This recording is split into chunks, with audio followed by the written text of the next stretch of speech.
Домашните добавувачи треба почесто да тропаат на вратите на секој странски инвеститор.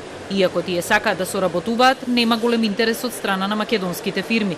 Ако добавувачите ги рекламираат своите услуги и производи добиени со европски стандарди за квалитет, гарантирам дека сите ќе им отворат, вели првиот човек на Советот на странски инвеститори Штефан Петар. Логично за секој менаџер е да соработува со локалните добавувачи, бидејќи е поевтино, поефикасно и побрзо. Има многу предности што треба да се зграбат, но само ако се нуди квалитет. А квалитетот не може да биде добар или лош, туку тоа што го бара клиентот. Соработката оваа година беше добра, но во 2019-та сакам почесто да слушам тропање.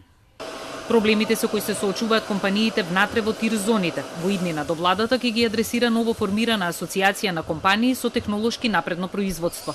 По предлог на странските инвеститори, за нејзин председател е избран Виктор Мизо, долгогодишен прв човек на дирекцијата за тирз во владата на Груевски, а сегашен прв човек на фабриката Костал.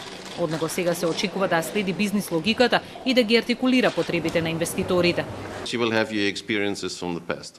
Секој има некакви искуства од минатото и не мора секогаш да се земе предвид на која страна сте, туку сите треба да ја имаат истата цел, подобри бизнис услови за сите.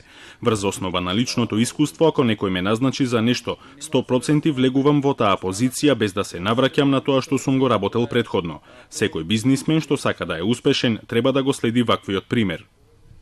Дали и колку Брекзит ќе влие на македонските компании, според Петер, рано е да се каже, бидејќи главните последици во пракса ќе се видат во месеците што доаѓаат. Во однос на даноците, Советот на странски инвеститори бара земјата да се насочи кон предвидливост и феро даночување, бидејќи бизнис околината не е детерминирана само од даночните прашања. Даноците се нешто што никој од бизнисите не го сака, но ако предвидливоста и фер пристапот кон даноците е гарантиран за компаниите, вели Петер, оваа киселкаста таблета лесно ќе се проголта.